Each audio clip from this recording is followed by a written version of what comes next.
ये बस एक नॉर्मल सा लड़का था, लेकिन जब ये दूसरी वर्ल्ड में रिइंकार्नेट होता है तब वो उस दुनिया का सबसे ज्यादा स्ट्रॉन्गेस्ट मार्शल आर्टिस्ट बनता है एक चीट स्किल की मदद से। इस लड़के का नाम फैम है, जो कि एक दूसरे वर्ल्ड में 10 साल पहले अचानक से रिइंकार्नेट हो जाता है। और जैसे ही वो एक दूसरी दुनिया में आता है, वो उसके सामने दो ग्रैंड मास्टर लेवल के बंदों को देखता है। वो दोनों ही बंदे SSS रैंक के थे। तब ये पर्पल कलर का ग्रैंड मास्टर, जिसका नाम लाय था, वो अपना एक टेक्निक यूज करके लाय को एक माउंटेन में घसीट देता है और उसे लग रहा था कि वो जीत चुका है। लेकिन तभी वो ग्रैंड मास्टर उठता है और अपना एक मार्शल आर्ट्स टेक्निक की मदद से उसको वहीं पर दिखा देता है कि आखिर कौन बॉस है। अचानक से सीन चेंज होता है और हम फैम को देखते हैं, जो कि क्लासरूम में था और उसे देख के ऐसा लग रहा था उसने एक बहुत ही बुरा सपना देखा है। फैम के सामने उसके टीचर थे, जो कि ये बोल के जाते हैं कि कल मार्शल आर्ट्स एग्जाम का प्रैक्टिस चालू होने वाला है। फैम का शक्ल देखने लायक था, क्योंकि उसको देख के ऐसा लग रहा था कि उसके साथ कुछ बहुत ही बुरा हुआ है। फैम अपने दोस्तों के साथ था, लेकिन तभी वहाँ पर एक और दोस्त आता है, जो कि मोबाइल में उसे एक वीडियो दिखाता है। उस वीडियो में एक लड़का, जिसका नाम ली था, वो कह रहा था कि आज मैं तुम लोग को एक चीज दिखाने वाला हूँ, और अगर ये जगह दिखाते दिखाते मैं मारा जाऊँ तो मुझे प्लीज याद रखना। उस वीडियो में उस जगह को देखकर फैम को लग रहा था, अरे अभी यही तो जगह मैंने अपने सपने में देखी, जहाँ पर दो ग्रैंड मास्टर एक दूसरे से लड़ रहे थे। फैम को अभी तक कुछ भी समझ नहीं आ रहा था कि आखिर ये सब क्या हो रहा है। कुछ देर बाद ये सब वो इंटरनेट में सर्च करता है, जहाँ उसे पता चलता है कि एक पैरेलल वर्ल्ड में एक ऐसी दुनिया है जहाँ पर स्ट्रॉन्ग मार्शल आर्टिस्ट पूरी दुनिया को रूल करते हैं। उसे ये भी पता चलता है कि जो जितना ज्यादा स्ट्रॉन्ग मार्शल आर्टिस्ट होगा, उसकी जिंदगी उतनी ज्यादा बेटर होगी। इसका मतलब कि कल जो उसके स्कूल में मार्शल आर्ट्स का एग्जाम होने वाला है, वो कहीं ना कहीं तो रिलेटेड है। तो फैम को लगता है कि उसे इस एग्जाम में पार्टिसिपेट करना चाहिए, लेकिन उसे इस एग्जाम में पार्टिसिपेट करने के लिए 10,000 रुपए देने होंगे। और क्योंकि फैम एक दूसरी वर्ल्ड में रिइंकार्नेट हुआ है, तो उसे अभी दूसरी फैमिली भी मिली ही होगी। वो तो बस यही उम्मीद कर रहा था कि उसकी ये वाली फैमिली थोड़ी सी रिच हो, क्योंकि उसे इस एग्जाम में पार्टिसिपेट करना है। और अब कुछ देर बाद खोजते खोजते फैम अपने फैमिली के पास पहुंच जाता है, जहां पर जैसे ही वो अपने घर के अंदर घुसता है तो वो अपनी छोटी बहन को देखता है। वो एक छोटी सी बहन को अपने पास देखकर खुश हो जाता है और उसका गाल चिपने लगता है। कुछ देर बाद उसकी फैमिली एक साथ खाने बैठती है, जहाँ पर फैम अपने फादर से पूछता है, तो फादर, क्या मैं इस मार्शल आर्ट्स एग्जाम में पार्टिसिपेट कर सकता हूँ? मार्शल आर्ट्स का नाम सुनकर उसके फादर थोड़े से चुप हो जाते हैं और वहाँ से उठ के चले जाते हैं। लेकिन कुछ ही देर में उसके फादर वापस आते हैं और बहुत ही खुशी खुशी कहते हैं कि ठीक है, और उसके सामने 10,000 रुपए रख देते हैं। ऐसा नहीं है कि उसकी फैमिली बहुत ज्यादा रिच है, लेकिन इस दुनिया में फैम के फादर एक अच्छे आदमी हैं, जो कि अपने बेटे के इच्छाओं को दबा के नहीं मारते। जहां हम ये भी देखते हैं कि फैम की मदर, जो एक हाउसवाइफ थी, वो भी काम करने लगती है, ताकि वो कुछ पैसे कमा कर हेल्प कर सके फैम की मार्शल आर्ट्स में। अगले दिन सुबह जब फैम के दोस्तों को पता चलता है कि उसने 10,000 रुपए देकर मार्शल आर्ट्स में एडमिशन करवाया है, तब उसके दोस्त बोलते हैं कि तुम्हारी फैमिली ने इस पे बेकार पैसे वेस्ट किए, क्योंकि इसका कोई फायदा नहीं है। तभी हमें टीचर को दिखाया जाता है, जो कि कहता है कि एक बंदा जिसका नाम वैंग है, जो कि एक बहुत ही अच्छा मार्शल आर्टिस्ट है, वो कल हमारे स्कूल को विजिट करने वाला है और वो तुम सबको कुछ इन्फॉर्मेशन भी देगा। और उस लड़के को स्टेशन से पिकअप करने के लिए फैम को ही जाना होता है, क्योंकि उसके टीचर ने बोला था। इसके बाद हम फैम को देखते हैं अपने घर में, जो कि उदास सा बैठा था, क्योंकि ये सब काम में उसके फैमिली के बहुत सारे पैसे जा रहे थे। और तभी हम फैम के मदर को देखते हैं, जो कि 2 टाइप के पिल्स लाते हैं, जिनको ब्लड रिफाइनिंग पिल्स बोला जाता है। ये पिल्स मार्शल आर्ट्स एग्जाम में बहुत ज्यादा काम आने वाले हैं, लेकिन ये पिल्स के दाम बहुत ज्यादा है, जो की एक पिल के लिए 30,000 रुपए तक गए थे। तभी हम फैम को देखते हैं, जिसके स्टैट्स उसके सामने आ जाते हैं, जो की काफी ज्यादा लो थे, लेकिन उन पिल्स को लेने के बाद ही उसके अंदर एक बहुत ही बड़ा एनर्जी ब्लास्ट होता है। ये चीज इतनी ज्यादा एनर्जी प्रोड्यूस कर रहा था कि इसकी भनक एक क्रिमिनल को भी लग जाती है। इसको क्रिमिनल नहीं कह सकते, ये एक बहुत ही बड़ा मार्शल आर्टिस्ट है, जिसने अभी एक लड़की को कैद कर रखा है। दूसरी तरफ हमें वोंग को दिखाया जाता है, जो कि कल सुबह आने वाला था, लेकिन वो रात ही को पहुंच चुका है। और वोंग इसलिए इतनी जल्दी आया होता है ताकि वो उस क्रिमिनल को पकड़कर उस लड़की को बचा सके। दूसरी तरफ हम फैम को देखते हैं, जो काफी कंफ्यूज था और सोच रहा था कि ये मेरे साथ क्या हो रहा है। फैम को ऐसा लग रहा था कि उसकी बॉडी फिर से बन रही है, मानो उसके शरीर की एक एक मसल ग्रुप्स टूट के फिर से बन रही हो। लेकिन इतना कुछ हो जाने के बाद भी उसको बहुत ज्यादा पावर नहीं मिली थी, जिस वजह से वो सोच रहा था अगर मुझे मार्शल आर्ट सीखना है तो मुझे बहुत पैसे चाहिए होंगे। और हाँ, ये एक अच्छी बात है कि उन पिल्स को यूज कर लेने के बाद वो खत्म नहीं होते। इसके बाद ही अगली सुबह हम देखते हैं कि फैंग अपने दोस्तों के साथ सीनियर वोंग को पिकअप करने आया होता है। कुछ देर में उनके सीनियर वोंग वहां पर आ जाते हैं, और हाँ, ऐसा भी नहीं है कि वोंग को वो फ्लक्चुएशन महसूस नहीं हुई थी। और वोंग इतना ज्यादा इंटेलिजेंट है कि वो फैंग को देखते साथ समझ जाता है कि वो फ्लक्चुएशन फैंग की वजह से ही हुई थी। वोंग इन सब के बारे में ज्यादा नहीं बोलता, वो एकेडमी में चला जाता है और एक बहुत ही अच्छा सा स्पीच देता है। और वोंग की मोटिवेशनल स्पीच सुन के वहाँ पर बैठे सारे स्टूडेंट्स काफी मोटिवेट हुए थे। अब आज का दिन जैसे ही खत्म होता है तो शाम को वो सब बाहर थे, जहाँ पर वोंग फैंग और उनके दोस्तों को, जो कि बस उनको पिकअप करने आए थे, उनको अपना फोन नंबर देते हैं और कहते हैं अगर कभी कोई मुसीबत में पड़ जाओ तो तुम इस नंबर पे कॉल कर सकते हो, मैं यहाँ पर आने की पूरी कोशिश करूंगा। इसके बाद हम फैंग को देखते हैं जिसे अपने घर में कुछ काम आ गया था, जिस वजह से वो अपने घर के ऊपर वाले फ्लोर में जाता है। लेकिन जैसे ही फैंग ऊपर वाले फ्लोर में जाता है तो वहाँ पर उसी टॉप क्रिमिनल को देखता है। अब आप सोच रहे होंगे कि ये क्रिमिनल आखिर यहाँ पर कैसे आया, तो ये क्रिमिनल इनके पास रेंट पे रह रहा था। और तभी हम उस क्रिमिनल को देखते हैं जो कि सोच रहा था कि कहीं से पता तो नहीं लग गया कि मैं वही क्रिमिनल हूँ, जिस वजह से वो पहले फैंग को अंदर बुलाता है और चुपचाप से वहाँ पर कुछ देर वेट करता है। लेकिन फैंग को उसे देख के ही पता चल गया था कि वो वही क्रिमिनल है जिसके ऊपर बाउंड्री लगी है। वो जल्दी से जैसे तैसे करके वैंग को मैसेज कर देता है और बोलने लगता है कि जल्दी से यहाँ पर आ जाओ। लेकिन वो पूरी बात बोल पाता उससे पहले ही वो क्रिमिनल उसके ऊपर एक जानलेवा हमला करता है। और इसके बाद वो सोच रहा था कि ये सिटी मेरे लिए बिल्कुल भी सेफ नहीं है, यहाँ पर सब लोग आजकल मुझे जानते हैं। और इसके बाद वो फैंग को पूरी तरीके से खत्म करने वाला होता है ताकि कोई भी क्लू ना बचे। लेकिन अचानक से जो फैंग की पावर है जो कि उसको पिल से मिली थी, वो उसकी सारी थकावट को दूर कर देती है और वो फिर से खड़ा हो जाता है। इस बार फैंग उससे लड़ने की कोशिश करता है लेकिन वो कहाँ ही लड़ पाता, और इस बार तो वो क्रिमिनल फैंग को पूरी तरीके से मार ही देता। लेकिन वहाँ पर तभी सीनियर वैंग आ जाते हैं और आते साथ एक ही शॉट में उस क्रिमिनल को बेहोश कर देते हैं। और इसके बाद वो वुमेन भी यहाँ से रेस्क्यू होकर चली जाती है।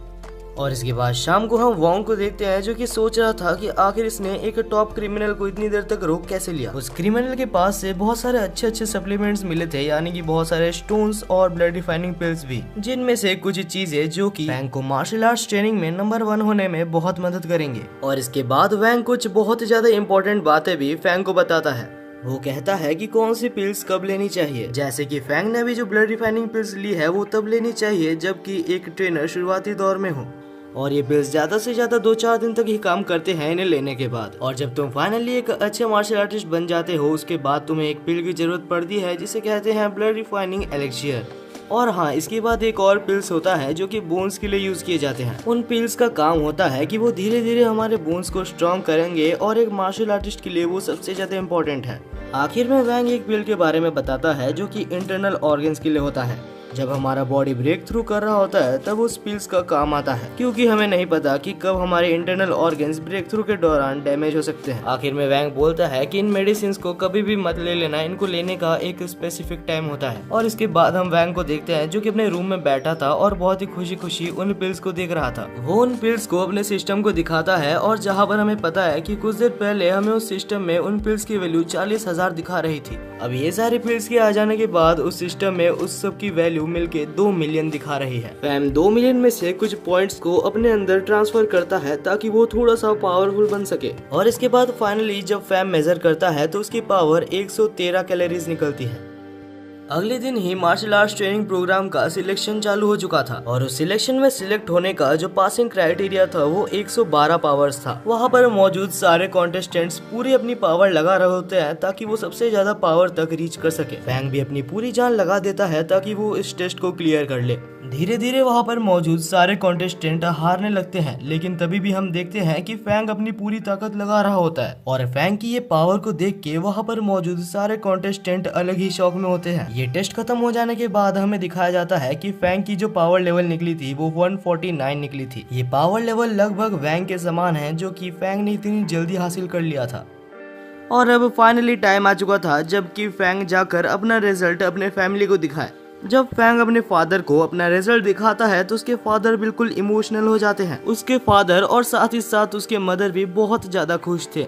अब हमें अगले दिन का सीन दिखाया जाता है जहाँ पर फैंग अपने सीनियर वैंग के पास जाता है जो कि उसको कांग्रेचुलेशंस बोलता है ये टेस्ट को क्लियर करने के लिए। और इसके बाद वैंग अपने मास्टर की बेटी से फैंग को इंट्रोड्यूस करवाता है। और इसके बाद वैंग थोड़ा सा इमोशनल हो जाता है और पास्ट को याद करता है जब उसके मास्टर जिंदा थे। ह्यूमैनिटी को बचाने के लिए उसके मास्टर ने अपनी जान दे दी थी। हालांकि वैंग ने अपने मास्टर को बचाने की कोशिश की थी ये कहकर कि अगर आप चले जाते हैं तो मैं आपकी बेटी से शादी कर लूंगा। लेकिन तब वैंग के मास्टर उसको डांट चले जाते हैं और कहते हैं अगर ऐसा तुमने किया तो तुम्हें पाप लगेगा क्योंकि वो एक बच्ची है। तभी हम प्रेजेंट में वैंग को देखते हैं जो कि अचानक से फैंग के ऊपर हमला कर देता है और उसको बोलता है कि तुम्हारी बॉडी अभी भी बहुत कमजोर है।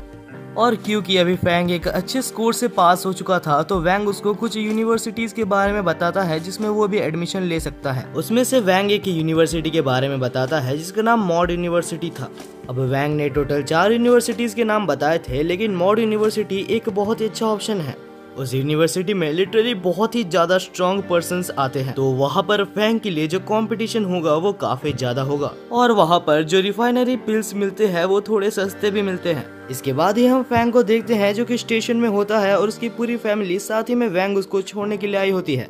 इसके बाद ही हम देखते हैं फैंग को जो कि फाइनली मॉड यूनिवर्सिटी के पास पहुंच चुका था और फैंग यूनिवर्सिटी के गेट को देख के ही चौंक गया था क्योंकि आखिर वो गेट कितना बड़ा था। और तभी वहाँ पर उसका एक सीनियर आता है जिसका नाम फैंकलिंग था, जो कि एक स्वॉर्ड को घुमाते हुए कहता है कि ये सच में एक बहुत ही अच्छी यूनिवर्सिटी है। और उसके बाद ही कहता है कि ये गेट हमें रिमाइंड करवाता है कि हमारी औकात जितनी भी बड़ी हो इसके सामने हमेशा छोटी रहेगी। हमें पता चलता है कि फैंकलिंग वैंग का एक राइवल है, जिस वजह से वो फैंग को भी ज्यादा अच्छे से ट्रीट नहीं करता।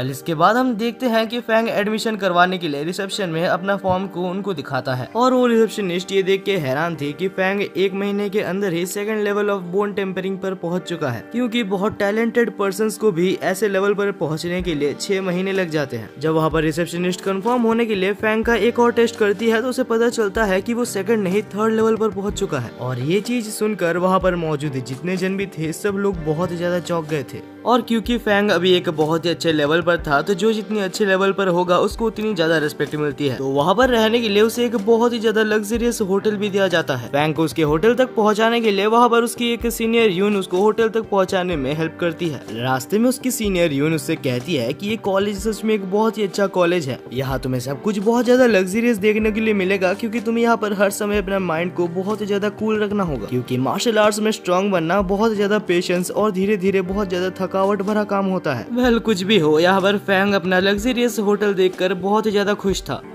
तभी पड़ोस में रहने वाला एक स्टूडेंट जिसका नाम चोंग था वो उससे मिलने आता है और कहता है कि फैंग तुम्हारा यहाँ पर स्वागत है। और इसके बाद चोंग कहता है कि तुम्हारा मास्टर वैंग जब यहाँ पर पहली बार एडमिशन लिया था तो मैंने सुना है कि उसने सब जन को एक ही दिन में हरा दिया था। वो सच में एक बहुत ज्यादा स्ट्रॉन्ग मार्शल आर्टिस्ट है और मैं ये भी एग्री करता हूँ कि तुम तो अभी मेरे से ज्यादा ही स्ट्रॉन्ग हो, क्योंकि मैंने सुना कि तुम अभी 3rd बोन टेम्परिंग लेवल पर हो और जहाँ पर मैं तो बस 1 लेवल का मार्शल आर्टिस्ट हूँ।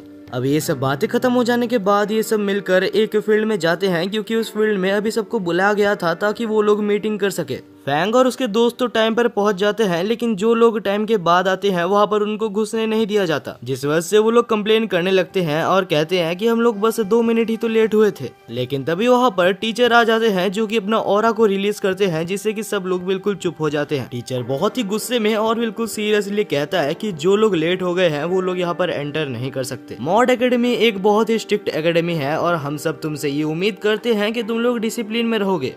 और इसके बाद टीचर बोलते हैं कि जो जो लोग लेट हो गए हैं उनके 20 क्रेडिट पॉइंट्स हम लोग माइनस कर लेंगे। अगर आपको आइडिया नहीं है तो 1 क्रेडिट पॉइंट का दाम बाहर की दुनिया में 30,000 रुपए है और एक न्यू कमर को एकेडमी में बस 50 क्रेडिट पॉइंट्स ही दिया जाता है। और ये सुन के वहाँ पर जो लोग लेट हुए थे सब लोग बहुत ज्यादा पैनिक करने लगते हैं।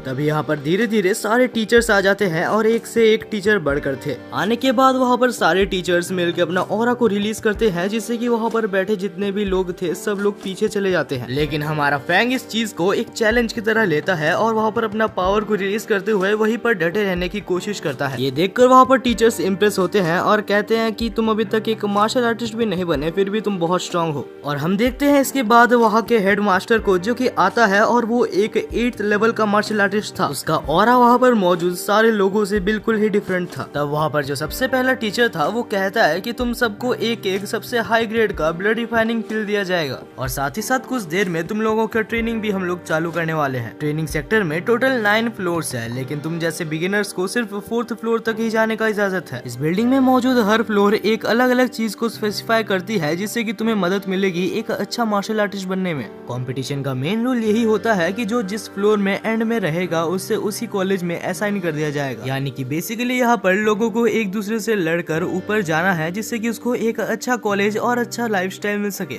हमें ये भी बताया जाता है कि हर फ्लोर में ज्यादा से ज्यादा 400 लोग ही रह सकते हैं और अगर टाइम खत्म होने के बाद कोई दूसरे फ्लोर में आता है तो उसे वहीं पर एलिमिनेट कर दिया जाएगा और साथ ही साथ उसके 30 क्रेडिट पॉइंट भी ले लिए जाएंगे। अब इसका मतलब यही है कि जो जितना ऊपर जा सकता है उसको उतना अच्छा कॉलेज मिलेगा। अगले सीन में हम देखते हैं वो सभी को बिल्डिंग के अंदर, जहाँ पर फैंग बोलता है कि तो ठीक है, फाइटिंग चालू हो चुकी है और मैं तुम्हें मिलता हूँ 4th फ्लोर में। ये सुन के डोंग बोलता है कि अरे भाई कहाँ भाग रहा है, मेरे को तो लेके जा। हम देखते हैं फैंग जब ऊपर जाने की कोशिश कर रहा था तो उसके सामने बहुत जन आते हैं, लेकिन फैंग के लिए वो कोई बड़ी चुनौती नहीं थी। वो इतने ज्यादा वीक थे कि फैंग को लग रहा था कि इनको कोई क्लास 2 का बच्चा भी हरा सकता है। ऊपर जाते जाते वो सोच रहा था कहीं यहाँ पर फैंग ने मेरे को कोई गलत इंस्टीट्यूशन तो नहीं बता दिया, क्योंकि उसने बोला था कि यहाँ पर बहुत कॉम्पिटिटिव लोग मिलते हैं, लेकिन वहाँ पर 1-2 को छोड़कर कोई भी सीरियस नहीं लग रहा था जो कि सच में मार्शल आर्ट सीखना चाहता हो।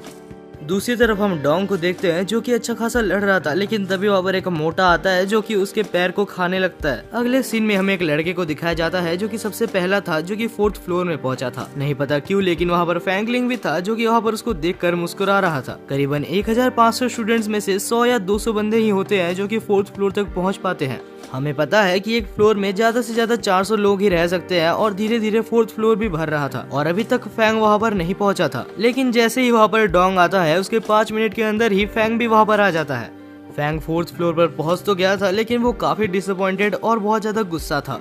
वो वहाँ पर आते साथ जोर से सबको बोलता है कि मैं इस इंस्टीट्यूशन में बस इसीलिए आया था ताकि मेरे को हाई कंपटीशन मिल सके, लेकिन मैं देख रहा हूँ कि यहाँ पर सब लोग बिल्कुल कमजोर और 1 नंबर के गधे हैं। ये सुनकर वहाँ पर मौजूद सारे लोग बहुत ज्यादा गुस्सा हो जाते हैं और फैंग को एक घमंडी पागल बुलाने लगते हैं। ये सब देखकर वहाँ पर प्रिंसिपल बहुत ज्यादा दुखी था और सोच रहा था इस साल कोई अच्छा बंदा आया ही नहीं है। और तब प्रिंसिपल वहाँ पर अनाउंस करता है कि आधे घंटे के अंदर जो भी फैंग को हरा देगा उसे 1 क्रेडिट पॉइंट मिलेगा।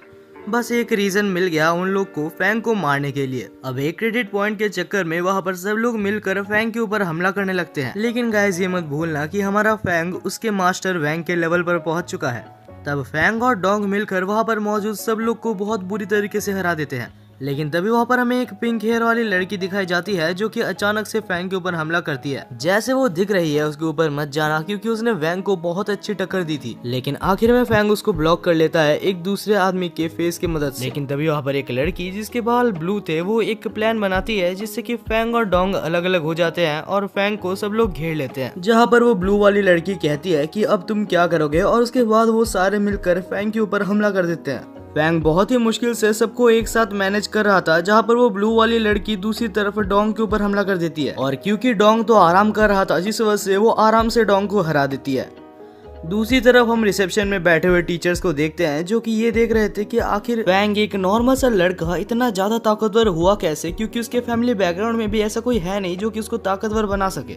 दूसरी तरफ हम डोंग को देखते हैं जो बहुत बुरी तरीके से हार गया था और यहाँ पर फैंग को तो बहुत मुश्किलें हो रही थी क्योंकि लगभग 20 से 25 लोग उसके ऊपर एक साथ हमला कर रहे थे और फैंग सबके सामने सिस्टम का यूज भी नहीं कर सकता, जिस वजह से वो एक छोटा सा पिल खा लेता है जिससे कि उसे थोड़ी सी एनर्जी मिल जाती है। और जैसे ही फैंग को एनर्जी मिलता है तो वो हवा में उड़ने लगता है, जिसके साथ ही वह टाइमर भी खत्म हो जाता है। जिस टाइम के अंदर फैंग को हराने के लिए बोला गया था वो टाइम अभी खत्म हो चुका है, जिस वजह से फैंग को विनर डिक्लेयर कर दिया जाता है। जहाँ पर प्रिंसिपल सबको कहता है कि ये बेइज्जती याद रखना, क्योंकि इतने टाइम में भी तुम लोग एक मार्शल आर्टिस्ट को भी नहीं हरा सकते। और अभी वहाँ पर मौजूद जितने भी स्टूडेंट्स क्वालिफाई हुए थे सबको ये मौका दिया जाता है कि वो लोग अपने अपने टीचर को चुने। अगले दिन सुबह हम सारे लोगों को देखते हैं जो कि अपने अपने टीचर को चुन रहे थे। हम फैंग को देखते हैं जिसे कि समझ नहीं आ रहा था कि आखिर उसे कौन से टीचर के पास जाना चाहिए। तभी फैंग का ध्यान एक टीचर जिसका नाम एंड्रयू है उसकी तरफ जाता है और वो टीचर बस चाहती है कि उनके पास ज्यादा से ज्यादा 20 स्टूडेंट्स हैं जिनको वो अच्छे से ट्रेन कर सके।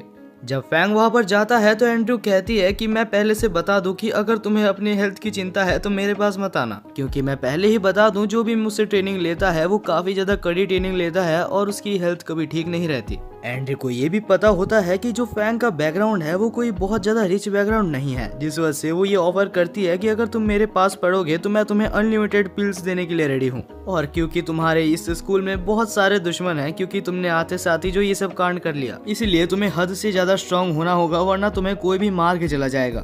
अब ये सब चीजें सुनने के बाद वो ज्यादा नहीं सोचता और फैंग एंड्रयू के पास रजिस्टर करवा लेता है। अगले दिन से फैंग की ट्यूटरिंग क्लास चालू होती है, जहाँ पर वो सबसे पहले उसे कुछ बेसिक चीजें बताती है। एंड्रयू बताती है कि अगर तुम्हें सबसे पहले स्ट्रांग बनना है तो तुम्हें अपनी बॉडी के सारे चैनल्स को खोलना होगा, जिससे कि तुम्हारे ब्लड को ज्यादा से ज्यादा जगह मिले कि वो पास कर सके।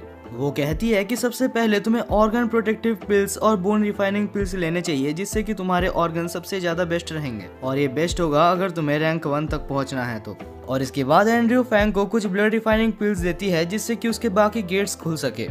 जैसे ही फैंग उन ब्लड रिफाइनिंग पिल्स को लेता है तो उसके अंदर एक अलग ही एनर्जी फ्लो करने लगती है और उसके बाकी के गेट्स भी खुल जाते हैं। और ये देख के वो काफी खुश हो जाता है और कहता है, अरे एंड्रयू मैडम, मेरे को बहुत ज्यादा खुशी है कि आप मेरे टीचर हो। लेकिन ज्यादा करने की वजह से उसे 1-2 थप्पड़ मिल जाता है और वो सो जाता है।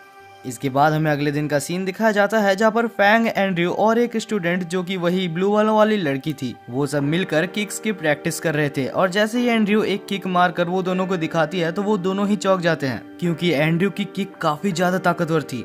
तब एंड्रयू कहती है कि अगर तुम्हें ऐसे किक्स मारने हैं तो तुम्हें अपने ब्लड को एक जगह पर फोकस करना होगा, जिससे कि तुम्हारे किक्स की फोर्स 10 गुना हो जाएगी और वो काफी असरदार होगा। तब हम देखते हैं फैंग को, जो कि दिमाग लगाते हुए अपने बोन टेम्परिंग के साथ अपने ब्लड को मिक्स कर कर एक जगह पर बहुत ही असरदार किक मारता है। लेकिन वो थोड़ा उल्टा हो जाता है, क्योंकि फैंग का जो पैर था उसमें क्रैक आ चुका था। अब शाम को फैंग हॉस्पिटल में जाता है, लेकिन उसका पैर अभी तक पूरी तरीके से ठीक नहीं हुआ था। हॉस्पिटल में जाके वो जब उन पिल्स को खरीदने की कोशिश करता है जिससे कि बोन्स ठीक होते हैं, तब उनका प्राइस देखकर वो चौंक जाता है, क्योंकि एक बोन ठीक करने वाले पिल्स का दाम करीबन 1 मिलियन रुपीस था बाहर के वर्ल्ड में। और अच्छा हुआ कि ट्रायल के दौरान उसने सारे क्लासमेट्स को हराकर कुछ पैसे कमाए थे, जिस पैसे की मदद से वो उस पिल्स को खरीद लेता है। और जब इतने सारे पैसे खर्च करने के बाद वो वापस जा ही रहा होता है कि उसके सामने 3 सीनियर्स आ जाते हैं, और उन सीनियर्स के छोटे छोटे भाइयों को वैंग ने हराया था, जिस वजह से वो सीनियर्स कहते हैं कि मैं अभी वैंग को बहुत ही बुरी तरीके से मारूंगा और उसके बाद वैंग को दिखाऊंगा कि उसने कितनी बड़ी गलती की है। वैंग इस चैलेंज को एक्सेप्ट कर लेता है, क्योंकि आखिर वो उसकी टीचर की इज्जत की बात है। इसके बाद ही हम सबको फाइटिंग रिंग में देखते हैं, जहाँ पर एक सीनियर सबसे पहले हमला करता है फैंग के ऊपर, लेकिन फैंग उस अटैक को डॉज कर सीनियर को ही मार देता है। और हाँ, फैंग का तो अभी पैर भी टूटा हुआ है, लेकिन वो फिर भी लड़ाई कर रहा है। और इसके बाद फैंग अपनी टीचर की बोली हुई बात को याद करते हुए ऊपर जंप करता है और अपने सारे ब्लड एनर्जी को अपने पैरों पर इकट्ठा करके एक बहुत ही खतरनाक वाला किक उनके ऊपर करता है, जिससे कि वो तीनों ही सीनियर्स काफी बुरी तरीके से हार जाते हैं। रेफरी तो अलग ही शौक में था कि एक नया आया वो बंदा इतना स्ट्रॉन्ग कैसे हो सकता है। तभी हमें एक प्लॉट ट्विस्ट देखने के लिए मिलता है, क्योंकि ये सारी फाइट वहाँ पर पीछे से खड़े होकर वैंग भी देख रहा था। वैंग कहता है कि अगर किसी भी सीनियर को मेरे स्टूडेंट से परेशानी है तो वो मेरे से आकर डायरेक्ट लड़ सकता है। इसके बाद हम देखते हैं फैंगलिंग को, जो कि वैंग और फैंग के साथ बैठा हुआ था। अब ये तो है कि फैंगलिंग अपने कोई काम के लिए ही वैंग के साथ बैठा हुआ है। अब कुछ देर बाद वैंग बोलता है कि कुछ ही दिनों के अंदर यहाँ पर एक और बहुत ही बड़ा टेस्ट होने वाला है। वैंग कहता है कि मुझे ये एग्जाम के बारे में ज्यादा नहीं पता, लेकिन फैंग तुम्हें जल्दी से जल्दी इस एग्जाम के लिए प्रिपेयर कर लेना चाहिए। इसके बाद सीन चेंज होता है और हम सबको देखते हैं रिसेप्शन में, जहाँ पर टीचर इसी टेस्ट के बारे में कह रहे थे कि ये टेस्ट 1 महीने के अंदर चालू होने वाला है, और ये टेस्ट सिर्फ हमारे स्कूल के अंदर ही नहीं बाकी भी 5-6 स्कूलों के साथ होगी। तो ये काफी जरूरी है कि ये टेस्ट हमारे स्कूल में से ही कोई जीते, जिससे कि हमारे स्कूल की रेपुटेशन बने रह सके। जो भी इस कंपटीशन को जीतता है उसे बहुत सारे हाई ग्रेड के पिल्स और बहुत सारे बोन रिफाइनिंग पिल्स भी फ्री में मिलेंगे, और जो भी इस टेस्ट को जीतता है उसे 20% का बूस्ट भी मिलेगा। अब हम देखते हैं प्रिंसिपल मिस एंड्रयू के ऊपर बहुत भरोसा लगाए बैठा होता है, क्योंकि उसके टीम में ही फैंग होता है। मुझे नहीं पता कि फैंग से सबको इतनी ज्यादा उम्मीदें क्यों है, लेकिन अभी उसको बहुत अच्छी ट्रेनिंग मिलने वाली है। हम देखते हैं इसके बाद बहुत दिनों तक फैंग बहुत कड़ी ट्रेनिंग करता है। उसको तो एक वेपन भी दिया जाता है, लेकिन वो उस वेपन को अच्छे से चला नहीं पा रहा। यहाँ तक कि उसने उस वेपन को चलाते चलाते एक बार तो एकेडमी को ही डिस्ट्रॉय कर दिया था। लेकिन धीरे धीरे टाइम के साथ वो उस वेपन को यूज करना सीख जाता है, और सिर्फ वही नहीं, उसके साथ बहुत सारे स्टूडेंट्स भी अपने आप को इम्प्रूव कर रहे थे। और फाइनली वो दिन आ जाता है जब फाइटिंग चालू होने वाली थी। ये मैच सच में मॉडर्न यूनिवर्सिटी के लिए एक बहुत ही बड़ी मैच है। अब इस कंपटीशन को मजेदार बनाने के लिए वहाँ पर वो होस्ट आता है, जो कि अपना नाम ल्यूक बताता है। और तब ल्यूक कहता है कि ये कोई नॉर्मल टूर्नामेंट नहीं है, तो क्राउड्स प्लीज तुम लोग शांति से बैठना, क्योंकि एक बहुत ही इंटेंस मैच होने वाला है। और यहाँ पर फैंग की छोटी बहन भी आई होती है, जो कि फैंग को चीयर करने वाली थी। अगले सीन में हम फैंग की छोटी बहन और उसके कुछ दोस्त को देखते हैं, जो कि उसके पास आते हैं। उसकी छोटी बहन को देखकर फैंग काफी ज्यादा खुश था, और वो बोलता है कि अभी मुझे कुछ भी कर इसे जीतना होगा। और इसके बाद ही हम ल्यूक को देखते हैं जो कि कहता है कि ये टूर्नामेंट चालू हो चुका है और अभी एक एक करके सारे टीम्स के लीडर स्टेज पे आएंगे। इसके बाद ही पहला एकेडमी आता है जिसके स्टूडेंट्स रेड कपड़े पहने हुए थे और उस एकेडमी का नाम जेंग्यू एकेडमी था और उस टीम के लीडर का नाम हैंग था जो कि अपने टाइम में एक बहुत ही खतरनाक मार्शल आर्टिस्ट रह चुका था। इसके कुछ ही देर बाद हमें ग्रीन टीम भी दिखाया जाता है और येलो टीम भी दिखाया जाता है जो कि आते हैं। आखिर में ल्यूक हमारे फैंग की टीम को भी बुलाता है, कहता है कि ये टीम अभी अभी बनी है और इस टीम के लीडर का नाम फैंग है जो कि एक कंप्लीट न्यू स्टूडेंट है। और इसके बाद ही हमें सारे कैप्टन दिखाए जाते हैं जिनके पेयर्स मैच होने वाले थे, यानी कि आखिर ये सब लोग एक दूसरे से कैसे और किस फॉर्मेट में लड़ेंगे। और जैसे ही रिजल्ट सामने आता है तो हमें दिखाया जाता है रेड टीम ग्रीन टीम का सामना करेगी, जहां पर ब्लू टीम येलो टीम का सामना करेगी। और जब दोनों में से ही एक एक जन जीत जाएंगे तब उसके बाद दोनों में ही फाइनल्स को करवाया जाएगा। इसके बाद ही के सीन में हम देखते हैं कि पहला राउंड चालू हो चुका था जहां पर रेड और ग्रीन टीम के लीडर्स एक दूसरे को इंट्रोड्यूस करते हैं। जहां रेड टीम के लीडर का नाम तो हमें पता ही है जो कि हैंग है और ग्रीन टीम के लीडर का नाम सू है। सू बिना देरी करते हुए अपनी मैजिकल पावर्स का यूज करते हुए हैंग के ऊपर हमला करता है। हैंग अचानक से हमले को देखकर थोड़ा चौंक गया था लेकिन उसे ब्लॉक कर लेता है और इसके बाद ये सू एक और अपना अटैक करता है जिसका नाम हेवनली क्लैश था, लेकिन नहीं पता कैसे हैंग उस अटैक को भी ऊपर जंप कर डॉज कर लेता है। और इसी के साथ हैंग अपने सिग्नेचर मूव का इस्तेमाल करता है जिसका नाम द राइजिंग सन था, लेकिन इस बार सू ने एफर्टलेसली हैंग के सिग्नेचर मूव को भी ब्लॉक कर लिया था। वहाँ पर बैठी ऑडियंस बिल्कुल शॉक थी कि आगे क्या होने वाला है। जहाँ पर हम हैंग को देखते हैं जो अचानक से सू के पीछे चले जाता है और अपने स्वॉर्ड को सू के ऊपर रख देता है। और क्योंकि अभी हैंग का जो स्वॉर्ड था वो सू के चेस्ट के ऊपर था तो सू को लग रहा था कि उसका खेल खत्म हो गया, लेकिन तब हैंग ने अपने स्वॉर्ड को थोड़ा सा ढीला कर दिया था जिस वजह से सू को लगता है कि वो अभी भी बच सकता है। लेकिन ये सब हैंग का ही प्लान होता है और जैसे ही सू हिलने की कोशिश करता है तो वो फिर से उसको हरा देता है। इसके बाद ही हम वैंग को और फैंगलिंग को देखते हैं जो कि एक साथ थे, जहाँ पर फैंगलिंग कहता है कि मैं बेट लगा सकता हूँ कि सेकंड राउंड में तुम्हारा स्टूडेंट फैंग उसके सेकंड राउंड में टिकने का तो कोई चांस ही नहीं है। लेकिन वैंग उसे चुप रहने के लिए बोलता है और ज्यादा बकबक करने के लिए मना करता है। और इसके बाद ही हम ल्यूक को देखते हैं जो कहता है ठीक है ब्रेक ओवर हो चुका है और अभी टाइम है सेकंड राउंड का। सेकंड राउंड चालू होने से पहले ही हम देखते हैं फैंग के पास उसकी छोटी बहन आती है जो कि उसको रोते रोते कहती है कि प्लीज मत जाओ भैया। बेसिकली यहाँ पर उसकी छोटी बहन को उसकी चिंता हो रही थी, लेकिन फैंग ये कहते हुए जाता है कि इतनी दूर आ जाने के बाद मैं इस अरीना से मुड़ नहीं सकता। इस मैच को पूरी वर्ल्ड वाइड में लाइव टेलीकास्ट किया जा रहा था। यहाँ तक कि हम फैंग के फादर को देखते हैं जो कि अपनी ऑफिस से छुट्टी लेकर टूर्नामेंट को ही देख रहे थे। दूसरी साइड हम रिपोर्टर को देखते हैं जो पहली बार फैंग का इंट्रोडक्शन दे रहा था। हर एक मार्शल आर्टिस्ट की तरह ही फैंग का जो सिग्नेचर मूव था उसका नाम था द लेजेंडरी लायन रोर, और ये सिग्नेचर मूव को ऐसा माना जाता है कि ये 1 लाख में से एक बंदा ही कर सकता है। तभी फैंग का ओपोनेंट पूछता है तो क्या तुम सच में इसको यूज कर सकते हो, लेकिन सामने से फैंग कोई भी आंसर नहीं देता। कोई रिप्लाई भी ना मिलने के वजह से उसका ओपोनेंट बहुत ज्यादा चिढ़ जाता है और ईगो पे लेके उसके ऊपर अटैक करने जाता है, लेकिन उसके अटैक को फैंग ऐसे रोकता है जैसे वो कुछ था ही नहीं। फैंग स्टार्टिंग से ही अपने पावर्स को उसके सामने छुपा रहा था। और इसके बाद ही हम फैंग को देखते हैं जो कि बहुत ही ज्यादा अनएक्सपेक्टेड चीज करता है। उसने अपने वेपन को 2 हिस्से में डिवाइड कर लिया था और एक हिस्से से उसने उसको एक नाइफ बनाकर उसके ऊपर हमला किया था। और इसके बाद फैंग अपने टीचर के सिखाए हुए मूव का इस्तेमाल करता है और इस अटैक को फैंग ने मास्टर कर लिया था, जिस से इस एक ही अटैक की वजह से येलो टीम बाहर हो जाती है और यहाँ पर ब्लू टीम यानी कि फैंग की जीत होती है। और फाइनली मैं ये कह सकता हूँ कि फैंग के हेटर्स अभी ये मैच देखने के बाद कुछ नहीं बोल सकते। हमें पता चलता है कि इसके बाद का मैच भी फैंग ही लड़ने वाला है क्योंकि अभी तक उसका मैच खत्म नहीं हुआ।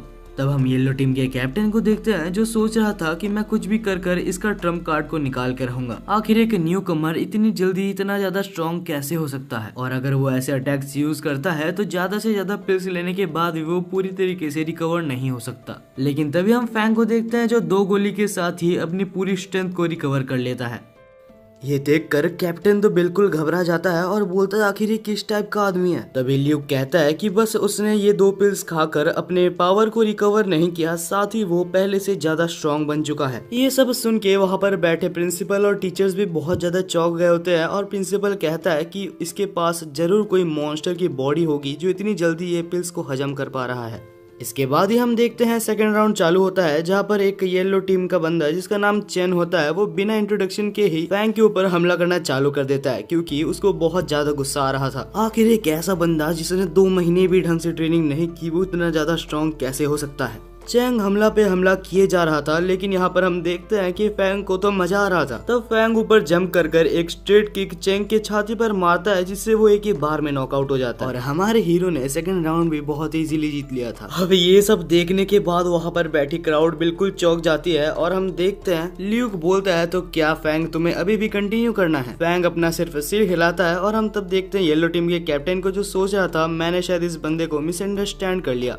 और इस बार बिना रेफरी को बोले हुए ही येलो टीम का कैप्टन खुद जाता है और फैंग के ऊपर हमला करने लगता है। फैंग मुश्किल से ही उसके अटैक को डॉज करता है और कंप्लेन करता है कि मैंने अभी तक पिल्स लेके मेरे बॉडी को रिकवर भी नहीं किया। लेकिन भूलो मत, ये हमारा फैंग है जिसके पास एक लेवल अप सिस्टम है। सबको हैरान करते हुए वो फिर से अपने कुछ स्किल्स की मदद से हवा में उड़ने लगता है। वहाँ बैठे टीचर सोच रहे थे कि आखिर इतने कम टाइम के अंदर इसको इतना कुछ प्रैक्टिस करने का टाइम मिला कहाँ से। और इसके बाद फैंग नीचे आता है और कहता है ये फाइट तो बहुत ही ईजी होने वाली है। और इसके कुछ ही देर बाद हम देखते हैं हवा में जैसे ये लोग ऐसे लड़ रहे थे कि किसी को कुछ दिख ही नहीं रहा था। इन दोनों की फाइटिंग स्पीड इतनी ज्यादा होती है कि वहाँ पर बैठी ऑडियंस उनको खाली आंखों से देख ही नहीं सकती। लेकिन तभी अचानक से हम देखते हैं कि येलो टीम का कैप्टन ने अपने पावर को अचानक से अप कर लिया था। उसकी पावर करीबन 10 गुना बढ़ चुकी थी। ये देखकर अभी तक जो क्राउड फैंग को सपोर्ट कर रही थी वो कैप्टन की तरफ चली जाती है। फैंग उसके ऊपर अटैक करके उसको बीच में टोकने की कोशिश करता है, लेकिन वो उसके पास भी नहीं जा पाता। कैप्टन ने अपने मार्शल आर्ट्स की हिडन ट्रिक को अपग्रेड कर एक शेर का रूप ले लिया था, जहां पर वही सेम फैंग ने अपना रूप बदल कर एक ब्लू फिनिक्स का रूप ले लिया था। और अभी फाइट इतनी ज्यादा इंटेंस हो चुकी थी, वो लोग डिसाइड करते हैं कि एक लास्ट पंच के साथ वो लोग फाइट को खत्म करेंगे। थोड़ा सा रिकवर हो जाने के बाद दोनों ही पूरी अपनी ताकत से एक दूसरे के ऊपर पंच करते हैं और आखिर में हम देखते हैं फैंग को, जो कि खड़ा था क्योंकि कैप्टन की ब्लड एनर्जी पूरी तरीके से डाउन हो चुकी थी। मुश्किल से ही सही, लेकिन टोटल मिलाकर फैंग ने अभी 3 राउंड जिता दिया था और यहीं पर आज का कंपटीशन खत्म होता है। दूसरी तरफ हम देखते हैं वैंग और फैंगलिंग को, जो कि डंजन के अंदर थे। दोनों ही डंजन बॉस को हरा के हाई लेवल के पिल्स को इकट्ठा करने की कोशिश कर रहे थे। तब वैंग फैंगलिंग को बोलता है कि तुम तो बहुत ही कमजोर हो, तो अच्छे पिल्स मैं रख लूंगा। तब हम देखते हैं फैंगलिंग को, जो कि चिढ़ जाता है और उसके बाद दोनों ही पावर अप करके आगे बढ़ते हैं। इसके बाद हमें दूसरा दिन दिखाया जाता है, जहां पर फिर से कंपटीशन चालू होने ही वाला था। यहाँ पर हमें बताया जाता है कल के मैच में से बेस्ट परफॉर्मेंस में से एक नाम फैंग का भी होता है, और हो भी क्यों ना, आखिर उसने एक ही लाइन में 3 जन को हरा दिया। लेकिन अभी फैंग के सामने एक बहुत ही बड़ी प्रॉब्लम थी, क्योंकि उसने इतना अच्छा खेला था तो उसको हाई लेवल के बंदों के साथ पेयर कर दिया गया है। प्रॉब्लम ये नहीं थी कि उसको हाई लेवल बंदों के साथ पेयर किया है, प्रॉब्लम ये थी कि उसको खुद के टीचर के साथ ही अगले मैच में लड़ना पड़ेगा। फैंग फटाफट रेस्ट रूम में जाता है और उसके टीचर, जिसके साथ उसकी फाइट होने वाली थी और उसका नाम जिंगडू था, फैंग कहता है कि मेरे को मेरे सीनियर से लड़ाई नहीं करनी। लेकिन तब जिंगडू से समझाता है कि तुम्हारी कैपेबिलिटीज बहुत ज्यादा है, और वैसे भी एक मार्शल आर्टिस्ट को अपने फाइट से कभी भी दूर नहीं भागना चाहिए, चाहे सामने जो भी हो। तुम्हारे सामने जो भी हो तुम्हें उसे मार गिराना है, और अगर तुम ऐसा नहीं करते तो तुम्हें डंजन में बहुत ज्यादा प्रॉब्लम्स आएंगी। डंजन्स का नाम सुन के वो लोग चौंक जाते हैं, क्योंकि फैंग और उनके दोस्तों को डंजन्स के बारे में अभी तक कुछ भी नहीं बताया गया। वेल, इन सब बातों को साइड रखते हुए टीचर कहते हैं कि तुम्हारे फाइनल फाइट से पहले तुम्हारे ट्रम्प कार्ड को कभी भी रिवील मत करना। सबसे अच्छा यही होगा कि तुम अपने दोस्तों को अगले फाइट में जाने दो और कुछ देर के लिए रेस्ट करो। फैंग को भी लगता है कि उसने बहुत सारे मैचेस लड़ लिए हैं और उसे भी अपनी सीनियर की बात माननी चाहिए, तो वो अगले मैच में खुद जाने के बजाय अपने फ्रेंड डोंग और बाकी सारे फ्रेंड्स को जाने देता है। हम देखते हैं लड़ाई फिर से चालू हो चुकी थी, और अभी सेकंड टूर्नामेंट में सबसे पहले रेड कलर के ग्रुप के एक बंदे और यहाँ पर हमारी वो ब्लू वाली लड़की, मेरे को इसका नाम याद नहीं आ रहा है, तो इसको ब्लू बालों वाली लड़की ही कहते हैं। दोनों के बीच में बहुत देर तक लड़ाई चलती है, लेकिन आखिर में वो ब्लू बालों वाली लड़की अपने पैर से रेड ग्रुप के लड़के के शरीर पे एक बहुत ही जोरदार लात मारती है, जिससे कि वो अभी और नहीं लड़ सकता। पहला मैच तो ब्लू टीम जीत जाता है, लेकिन इसके बाद रेड टीम में से रेड टीम के कैप्टन आते हैं, और अभी जो लड़ाई होने वाली थी वो रेड टीम के कैप्टन और डोंग के बीच में थी। फाइट जैसे ही चालू होती है तो डोंग कैप्टन के ऊपर हमला कर देता है, लेकिन कैप्टन वो एक रीजन की वजह से है, क्योंकि रेड टीम के कैप्टन ने डोंग के हमले को बहुत ही इजीली ब्लॉक कर लिया था, और उसके बाद उस पर अपना स्पेशल हमला करने ही वाला था, और डोंग के पास कोई भी चारा नहीं था कि वो उस अटैक को रोक सके। वो अटैक लगने के बाद डोंग हार जाता है, लेकिन वो बिल्कुल भी डिमोटिवेट नहीं होता, क्योंकि उसको पता है कि उसका दोस्त फैंग सब कुछ संभाल लेगा। इसके बाद भी रेड टीम का कैप्टन रुकता नहीं है, और वो बोलता है कि एक और कॉन्टेस्टेंट को लाओ, जहाँ पर इस बार ब्लू टीम से चैंग नाम की लड़की आती है। चैंग ने आते साथ कैप्टन के ऊपर हमला करना चालू कर दिया था, लेकिन कैप्टन ने उस अटैक को डॉज कर लिया था। इसके बाद हम देखते हैं कैप्टन को, जो कि उसके ऊपर हमला करता है, लेकिन चैंग ने उस अटैक को डॉज कर लिया था। तभी चैंग अचानक से एक रॉड की मदद से उसके ऊपर फिर से हमला करता है, और इस बार चैंग ने बिल्कुल एक रॉड को उसके सीने पर घुसा दिया था। चैंग भले ही हार जाती है लेकिन वो बिल्कुल भी दुखी नहीं है, क्योंकि वहाँ पर बैठी ऑडियंस और बाकी सारे उसके टीममेट्स उसको सपोर्ट कर रहे थे। वो कह रहे थे कि भले ही तुम हार गई लेकिन तुमने अपना बेस्ट दिया है और पूरी कोशिश की है। तो अभी हम दूसरी साइड देखते हैं वैंग और फैंकलिंग को, जो कि बहुत तेजी से भाग रहे थे। उनको एक बहुत ही अच्छा ब्लड नर्चरिंग पिल तो मिला था, लेकिन उनका पीछा कर रहे थे 5th लेवल के मार्शल आर्टिस्ट, और वो बहुत सारे थे जिस वजह से वो दोनों उनको मिलकर नहीं हरा सकते। तब वैंग मजबूरन में वो पिल को छोड़ देता है। सीन फिर से अरीना में शिफ्ट होता है। यहाँ पर ब्लू टीम पूरी कोशिश कर रही थी ताकि वो जीत पाए, लेकिन रेड टीम के कैप्टन के बदले में जो बंदा आया था वो बहुत ही ज्यादा स्ट्रांग था और उसने 2 मिनट से भी कम टाइम के अंदर में ही ब्लू टीम के एक बंदे को हरा भी दिया था। इस तरीके से फाइनल्स में पहुंचना फैंग की टीम के लिए मुश्किल होता जा रहा था। फैंग को हम देखते हैं जो कि काफी ज्यादा गुस्सा में था और सोच रहा था आखिर मैं अभी क्या करूं, लेकिन आखिर में कुछ राउंड्स ब्लू टीम भी जीतती है, जिस वजह से वो लोग फाइनली फाइनल्स में सिलेक्ट हो जाते हैं। फैंग की टीम ने फाइनल्स में अपना जगह तो बना लिया था, लेकिन फैंग की टीम में से ज्यादा बंदे बहुत ज्यादा इंजोर्ड थे। तभी वहाँ पर टीचर आते हैं और सबको बोलते हैं कि बिल्कुल भी डिमोटिवेट मत हो, और साथ ही फैंग वहाँ पर सबको मोटिवेट करने के लिए कुछ अच्छी बातें बोलता है जिससे कि वो लोग फिर से मोटिवेट होते हैं। तभी वहाँ पर एक स्टूडेंट टीचर को पूछता है तो फाइनल्स के लिए जो 3 बच्चे जाने वाले हैं आखिर वो कौन कौन है। टीचर ने बोला था कि ये डिसीजन तुम्हारे लीडर फैंग का होगा। ज्यादातर सारे बंदे इंजोर्ड थे। तभी वहाँ पर एक लड़की हाथ उठाती है और कहती है फैंग अगर तुम चाहो तो मैं लड़ सकती हूँ, लेकिन उसकी टीचर उसके बारे में थोड़ी सी कंसर्न थी क्योंकि वो बहुत ज्यादा जेंटल है। दूसरी तरफ हम सोशल मीडिया में देखते हैं जहाँ पर फाइनल टूर्नामेंट के बारे में हर जगह पर हाइप बनी हुई थी। इसके बाद फाइनली वो दिन था जहाँ पर फाइनल टूर्नामेंट चालू हो चुका था और हम देखते हैं दोनों मार्शल आर्टिस्ट को जो कि बॉक्सर्स थे। फैंग की टीम से जो बंदा आया था उसका नाम जिनवू था। अब ये सोलो लेवलिंग वाला जिनवू तो नहीं है, लेकिन ये जिनवू भी काफी ज्यादा पावरफुल था क्योंकि उसकी जो स्पेशलिटी थी वो स्पीड और एजिलिटी थी, और उसी की मदद से उसने बहुत अच्छे अच्छे स्ट्राइक्स उसके ओपोनेंट पे लैंड करने में कामयाब रहा था। टूर्नामेंट की हालत से ऐसा लग रहा था कि जिनवू जीतने ही वाला है, लेकिन तभी अचानक से ओपोनेंट लेवल अप करता है और एक ही सेकंड के अंदर उसको हरा देता है, और उसके बाद स्टाइल से कहता है कि मैं सेकंड राउंड के लिए भी इधर ही रुकने वाला हूँ। और तब सेकंड राउंड के लिए फैंग ने उसी लड़की को भेजा था और उस लड़की का नाम हमें चेन बताया जाता है। वो आकर कहती है कि मैं तुम्हें हरा दूंगी, जिस वजह से तुम्हें पहले से ही सरेंडर कर देना चाहिए। लेकिन ओपोनेंट उसे अंडर एस्टिमेट करता है, सोचता है कि ये एक नाजुक सी लड़की है, और अपने मैजिक की मदद से एक फायर पंच चेन के ऊपर यूज करता है, जिससे कि वो यहाँ पर ही नॉकआउट हो जाती है। जैसे ही ल्यूक बोलने वाला था कि ब्लू टीम हार चुकी है, तभी एक बहुत ही अनएक्सपेक्टेड चीज होता है। चेन अचानक से उठने लगती है क्योंकि उसकी रिवाइवल पिल उसको फिर से ताकत दे रही थी। चेन तो वापस रिकवर हो चुकी थी, लेकिन उसको ओपोनेंट बेहोश हो गया था क्योंकि उसने बहुत ज्यादा मैजिक यूज कर लिया था, जिस वजह से अभी एक राउंड दोनों ही टीम के हो चुके हैं। और इसके बाद ये रेड टीम के एक वन ऑफ द स्ट्रॉन्गेस्ट बंदे को वहाँ पर बुलाया जाता है, जो कि आते साथ चेन के ऊपर पंचेस की बारिश कर देता है। लेकिन चेन भी अभी अपने आप को होल्ड बैक नहीं करती और अपना एक स्पेशल मूव को यहाँ पर ट्राई करती है। वो मूव सच में इतना ज्यादा ताकतवर था कि उसका हर एक अटैक जाकर उसके ऊपर लग रहा था कि रेड टीम हारने वाली है, लेकिन तभी वो बंदा चेन का पैर पकड़कर उसको नीचे पटक देता है, और इस बार वो बंदा एक ऐसा मूव यूज करता है जो कि उसकी फैमिली की ट्रेजर है। अगर ये मूव चेन को लग जाता तो हो सकता था चेन वहाँ पर मारी जाती, लेकिन सही टाइम पर फैंग वहाँ पर आके उस अटैक को रोक देता है। और इसके बाद फैंग उसको दिखाता है कि उसे लग भी कैसे रहा था कि वो ये टूर्नामेंट जीत सकता है, क्योंकि 2 मिनट के अंदर अंदर ही फैंग ने उसको बहुत बुरी तरीके से हरा दिया था। और अभी जो बैटल होने वाला है वो फाइनली 2 टीम लीडर्स के बीच में है। रेड टीम कैप्टन हैंग वहाँ पर बिना इंट्रोडक्शन के ही फैंग के ऊपर अटैक करना चालू कर देता है, और फैंग तभी वहाँ पर अपना एक स्पेशल मूव यूज करता है, ब्लड ब्रस्ट फ्रेंजी। लेकिन तब हैंग भी उस अटैक को रोक देता है अपने ही एक मूव के द्वारा, जिसने कि फैंग के अटैक को मिड एयर में ही रोक दिया था।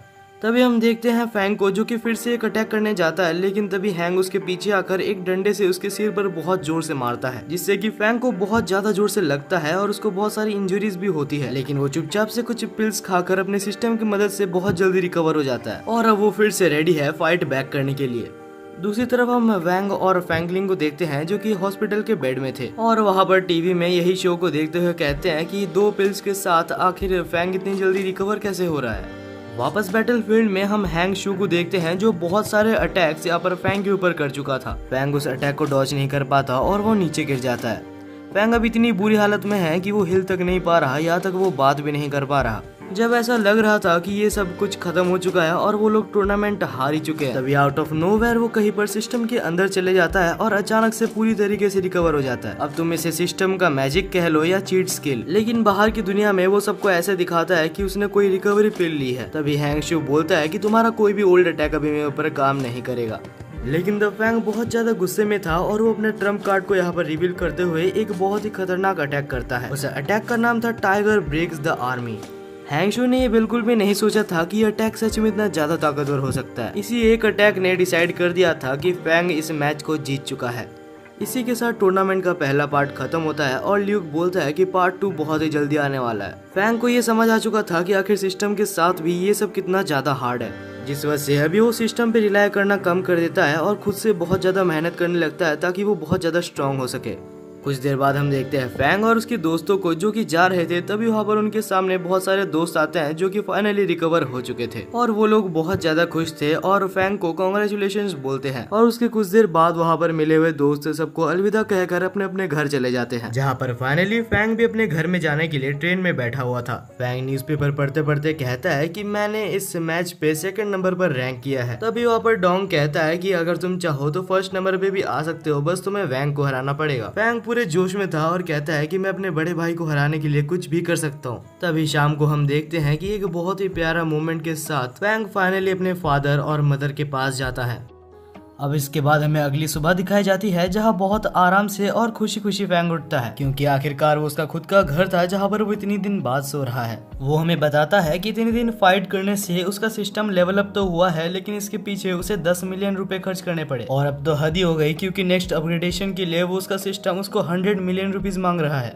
जैसे ही फैंग बाहर आता है तो वहाँ पर अचानक से एक ब्लैक गाड़ी आकर रुकती है, जहाँ से एक ऑफिसर निकल कर उसको बोलता है, सर फैंग पिंग, आपके लिए एक बहुत ही बड़ा ऑफर है कि आपने इतना अच्छा खेला और मॉड इंस्टीट्यूट का नाम रोशन किया है, तो उनकी तरफ से हम आपको एक नया घर गिफ्ट करना चाहते हैं। फैंग तो ये सुनकर अलग ही शौक में था और सोचा था, अरे वाह, ये तो बहुत बढ़िया बात है। वो सारे फॉर्मेलिटीज पूरा करता है और ये अश्योर करता है कि ये एक लीगल वे में हो रहा है। और इसके बाद फाइनली फैंग अपने डैड और अपने मदर और साथ ही अपने छोटे सिस्टर को भी अपने नए घर में ले जाता है। वो नया घर सच में इतना बड़ा और इतना अच्छा था कि उसको देखकर उसके मॉम एंड डैड को तो ये विश्वास ही नहीं हो रहा था। लेकिन फिर फैंग बोलता है कि चिंता मत करो, ये बिल्कुल लीगल वे से मिला हुआ है। और ये सुनने के बाद सबसे पहले तो उसकी छोटी बहन अपना रूम सेलेक्ट करने के लिए चली जाती है। इसके कुछ ही दिन बाद ही न्यू ईयर भी आ चुका था, जहाँ सब लोग न्यू ईयर सेलिब्रेट कर रहे थे। फैंग भी अपने दोस्तों के साथ बैठा था और बोल रहा था कि मैं 2nd रैंक पे आया था।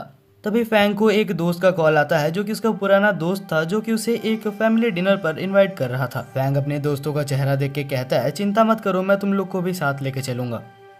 और कुछ देर बाद फैंग और उसके दोस्त वहाँ पर पहुंच जाते हैं, जहाँ पर उन्हें बुलाया गया था। वहाँ का एंट्रेंस देख के लग रहा था कि ये कुछ अलग सा ही जगह है। बेसिकली वहाँ का जो ऑरा था वो थोड़ा सा डिस्टर्बिंग था। तभी अचानक पास में से एक लड़का गुजरता है, जिसके अंदर बहुत ज्यादा ईगो था। नहीं पता क्यों, लेकिन उस लड़के ने यहाँ पर फैंग और उसके दोस्तों को कुछ न कुछ बोल के तो गया था। और तभी फाइनली वहाँ पर वैंग आ जाता है, जो कि आके फैंग को कहता है, बहुत बढ़िया, तुमने बहुत ही अच्छा खेला और तुम्हारा यहाँ पर स्वागत है। वैंग कहता है, तुम्हें नहीं पता होगा, लेकिन इस एकेडमी के स्टूडेंट्स काफी ज्यादा घमंडी है। और वैसे भी मैं तुमसे यही बोलने वाला था कि फैंग, तुमने जैसे परफॉर्मेंस अपने उस मॉड एकेडमी में दिखाई थी, वैसे ही मैं तुम्हें कुछ रिक्वेस्ट करना चाहता हूँ, तुम यहाँ पर भी कुछ स्टूडेंट्स को अपनी औकात दिखा दो। लेकिन फैंग का टूर्नामेंट तो अभी अभी खत्म हुआ था, जिस वजह से वो उसको मना करने की कोशिश करता है कि नहीं, मुझे लड़ाई तो नहीं करनी। लेकिन वैंग कहता है, चिंता मत करो, तुम्हें फ्री में लड़ाई नहीं करनी होगी, इसके बदले तुम्हें कुछ हाई एंड के ब्लड रिफाइनिंग पिल्स भी मिलेंगे। फैंग कुछ देर सोचता है और सोचता है कि अगर मुझे कुछ ब्लड रिफाइनिंग पिल्स मिल जाए तो मेरा खर्च कम हो जाएगा। और फाइनली थोड़ा सा सोच लेने के बाद वो मान जाता है। और इसके बाद फैंग अपने दोस्तों के साथ और वैंग के साथ एकेडमी के अंदर जाता है और सीधा प्रिंसिपल के साथ बात करता है।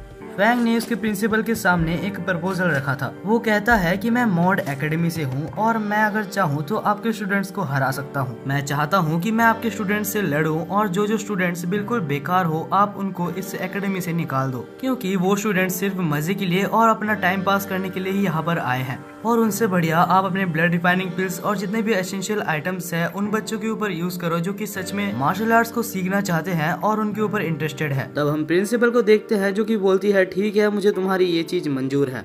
इसके बाद ही हम वैंग को देखते हैं, जो कि एकेडमी के अंदर था और कहता है, हम लोग अभी एक फाइट ऑर्गेनाइज करने वाले हैं।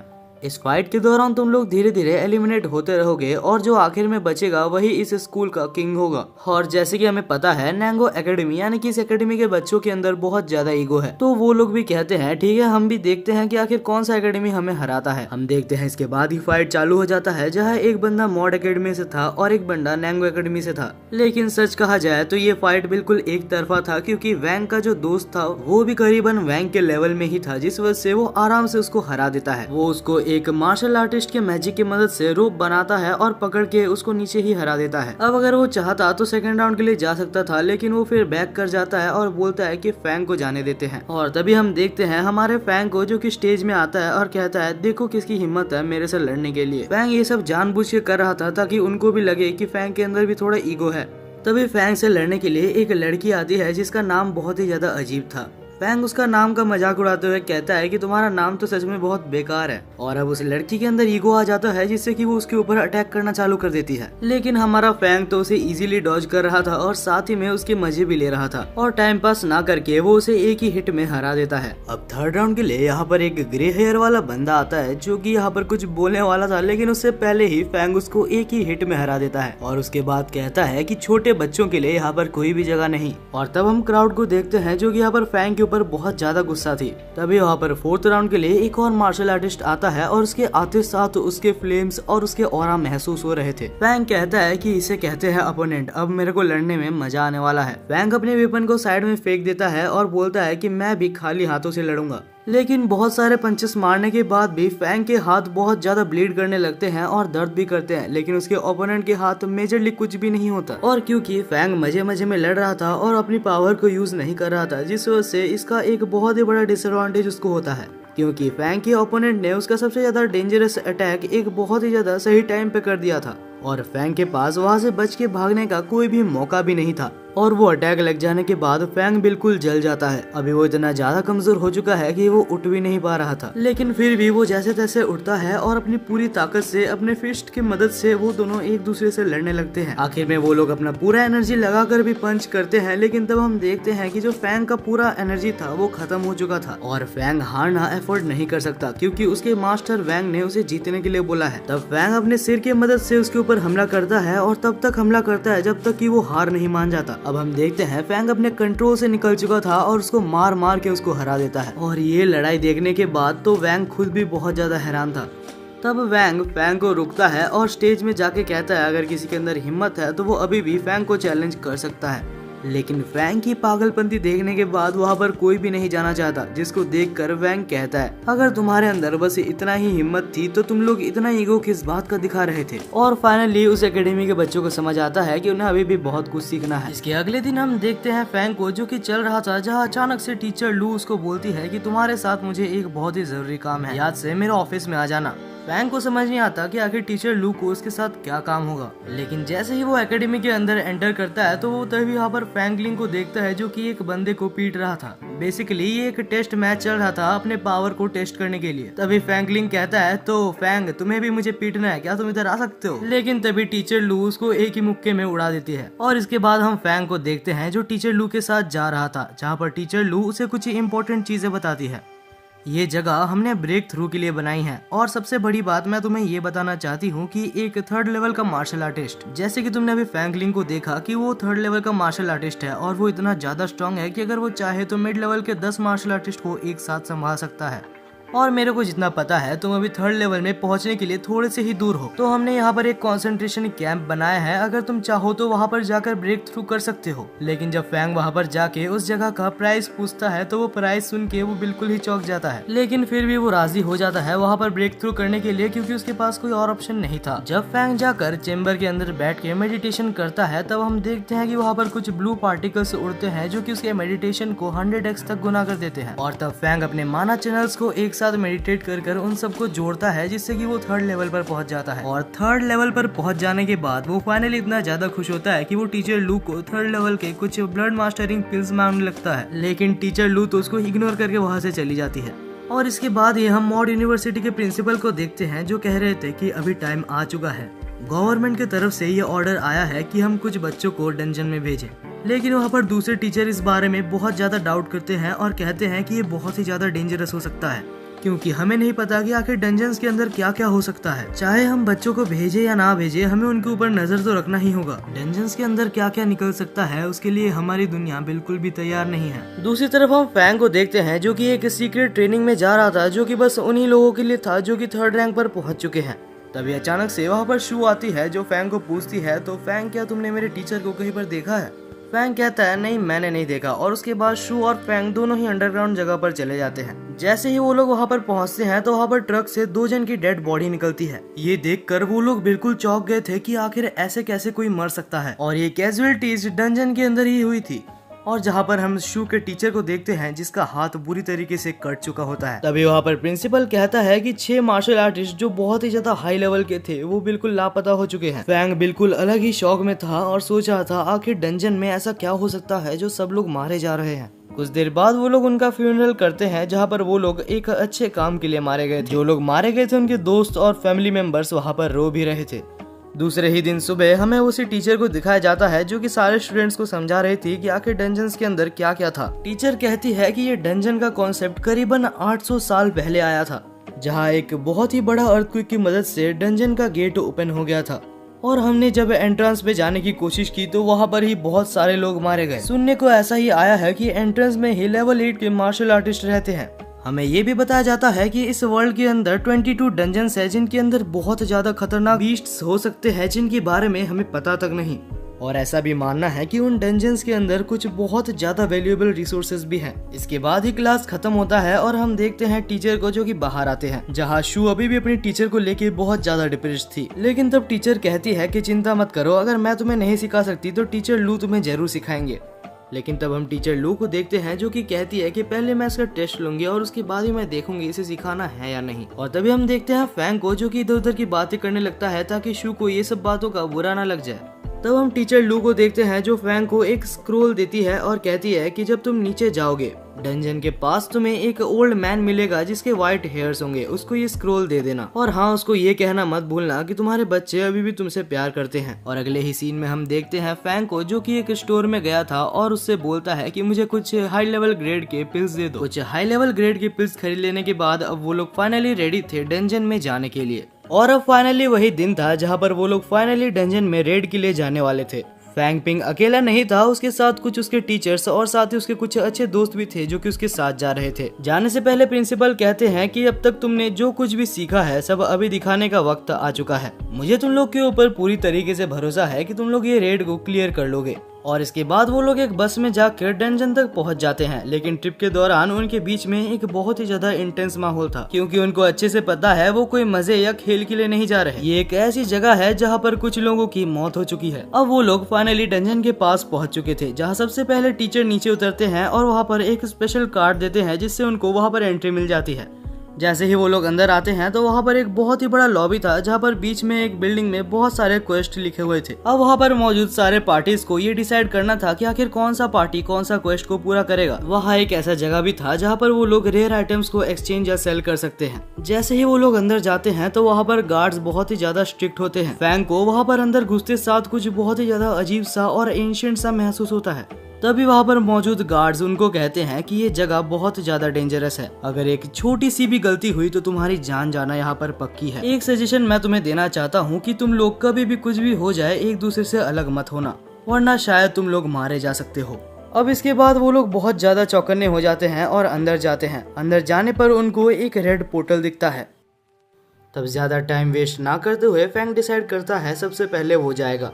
जैसे ही फैंग उस पोर्टल को टच करता है तो वो बिल्कुल चौंक जाता है। फैंग को ऐसे देखकर बाकी सब लोग बहुत ज्यादा डर गए थे और सोच रहे थे क्या फैंग को कुछ हो गया। लेकिन उसके बाद फैंग कहता है रिलैक्स रिलैक्स, मैं तो बस मजाक कर रहा था। और इससे इरिटेट होकर फैंग का एक दोस्त उसको लात मार के अंदर घुसा देता है। जैसे ही फैंग अंदर जाता है तो वो एक अजीब सी जगह पर पहुंच जाता है जो कि एक छोटी सी स्पेस थी, और वो जगह पूरी तरीके से मैजिक से बना हुआ था, जहाँ पर टीचर कहता है कि ये जगह धीरे धीरे डेंजरस होते जाएगी। सब लोग बिल्कुल चौकन्ने रहना, क्योंकि यहाँ पर तुम सब खुद को ही बस प्रोटेक्ट कर सकते हो। वैसे भी फैंग, मैं तुम्हें एक चीज बताना चाहता हूँ, इस जगह को पहले कंट्रोल करने के लिए 2 जन लगते थे। थोड़ा और आगे जाने के बाद वहाँ पर उनका गाइड उनको मिलता है जिनका नाम जनरल बो था। थोड़ा और आगे जाने पर वहाँ पर उनको एक बहुत ही बड़ा सिटी टाइप का दिखता है, जहाँ जनरल बो सबको कहते हैं कि ये पहले एक बहुत ही पीसफुल जगह हुआ करता था।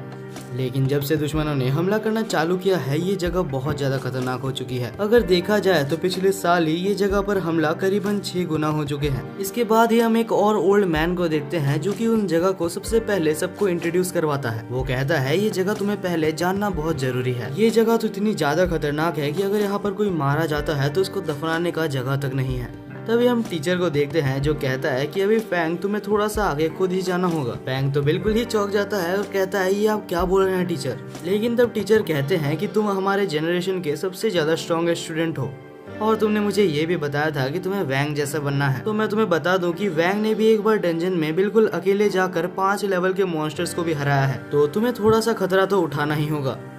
तब फैंग डिसाइड करता है कि वो अकेले आगे जाएगा, लेकिन वो थोड़ा सा आगे जाने ही वाला होता है उससे पहले ही वो उस जगह पर घूम जाता है। यानी कि हमारा फैंग अभी अपने टीचर्स और अपने दोस्तों से बिल्कुल बिछड़ चुका है और अभी फैंग पिंग के पास कोई रास्ता नहीं है ये अलावा कि वो अपने दोस्तों को खोजे। अब वो अपने दोस्तों को खोजते खोजते थोड़ा आगे बढ़ता है, लेकिन अचानक से उसके ऊपर कोई एक मास्क वॉरियर हमला कर देता है और हमारा फैंग बहुत तेज था जिस वजह से वो उसको नोटिस कर लेता है और एक ही शॉट में उसको नीचे गिरा देता है। फैंग पिंग बार बार बचा था, लेकिन जैसे ही वो पास जाके उसका लॉकेट देखता है तो उसे समझ आता है कि वो एक लेवल 3 का वॉरियर है। अचानक से फैंग को कुछ आवाज आता है और वो झाड़ियों में छुप जाता है। फैंग छुप के देख रहा था कि वहाँ पर और भी मास्क वाले वॉरियर्स आ चुके थे जो कि अपने साथी को मारा हुआ देख बहुत ज्यादा गुस्सा हो गए थे। फैंग झाड़ियों के पीछे से बिल्कुल ज्यादा टेंशन में भर गया था और सोच रहा था कि अगर इन्होंने मुझे खोज लिया तो मैं मुसीबत में पड़ जाऊंगा। और यही होता है क्योंकि वो वॉरियर्स की को सेंस कर सकते थे तो उन्हें पता लग जाता है कि फैंग झाड़ियों के पीछे छुपा है। अब फैंग वहाँ से जितना स्पीड हो सकता है उधर भागता है, लेकिन उसके पीछे वो वॉरियर्स भी पड़ जाते हैं। और ऐसा नहीं कि वो वॉरियर्स बिल्कुल भी कमजोर थे, वो लोग बहुत ही ज्यादा स्ट्रॉन्ग थे। फैंग बस भागे जा रहा था और ये उम्मीद कर रहा था कि उसके दोस्त कुछ ना कुछ करके उसको खोज ले। दूसरी तरफ हम टीचर और उनके दोस्तों को देखते हैं जो कि उसके सामने वही डेड बॉडी देखता है जिसको कि फैंग ने मारा था। वो लोग भी फैंग को ही खोज रहे थे और इसके साथ टीचर को पता चल जाता है कि अगर फैंग ने ही इसको मारा है तो इस वक्त वो एक बहुत ही बड़ी मुसीबत में होगा।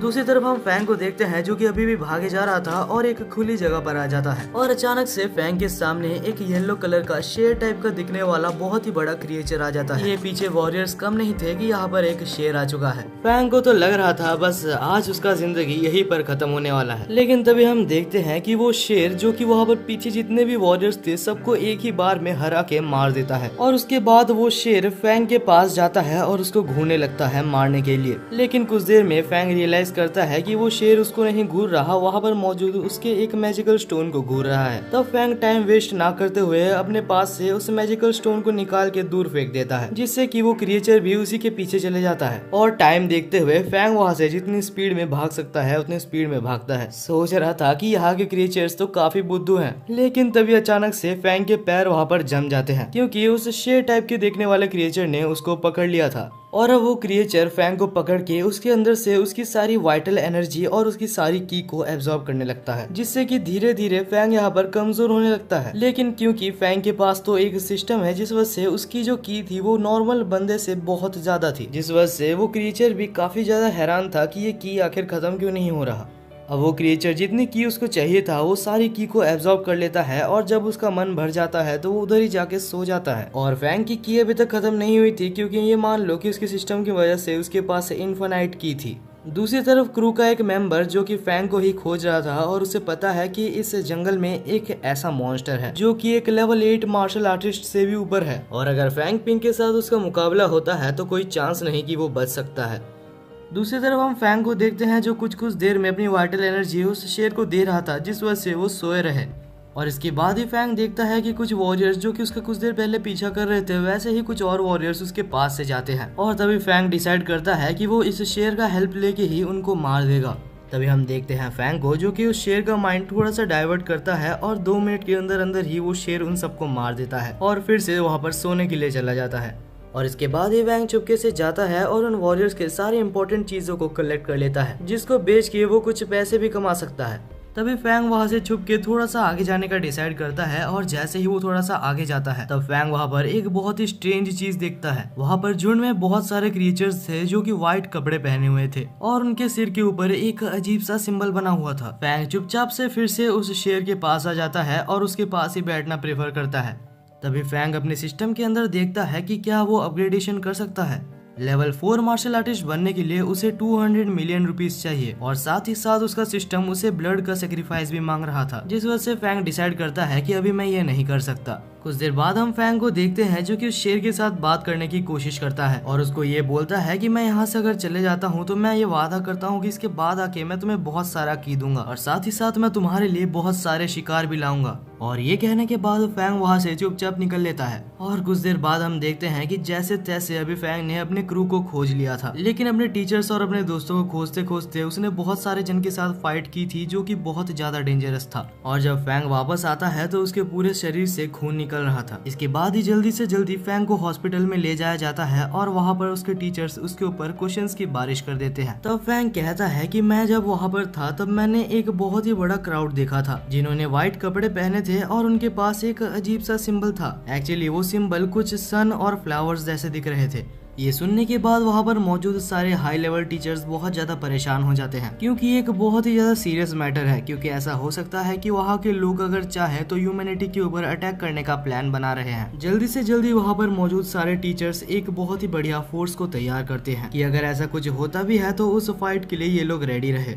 दूसरी तरफ हम फैंग के दोस्तों को देखते हैं जो कह रहे थे अगर ऐसा कुछ होता है तो हम लोग संभाल लेंगे, लेकिन फैंग ऐसा कुछ भी नहीं सोच रहा था क्योंकि उसे पता है कि वहाँ के लेवल कितने ज्यादा हाई है और ये कोई प्रैक्टिस मैच भी नहीं है कि अगर कोई मारा जाता है तो उसको बचाया जा सकता है। लेकिन फैंग ऐसा नहीं है कि वो बस ऐसे ही हार मान जाए। वो टीचर से कुछ हाई लेवल के पिल्स मांगता है और इस बार टीचर मना नहीं करती। उन पिल्स के साथ वो थोड़ा सा रिकवर करता है और डिसाइड करता है कि उसे कुछ भी करके वैंग के लेवल तक पहुंचना होगा। तभी वहाँ पर एक और एलाई एक बहुत ही ज्यादा स्ट्रॉन्ग वेपन लेके आता है जो कि फैंग को मिलती है क्योंकि फैंग ने अभी वहाँ पर अंदर जाके बहुत से लोगों को मारा है और वो वेपन अभी फैंग को बहुत हेल्प कर सकती है वहाँ पर जाके लड़ने के लिए।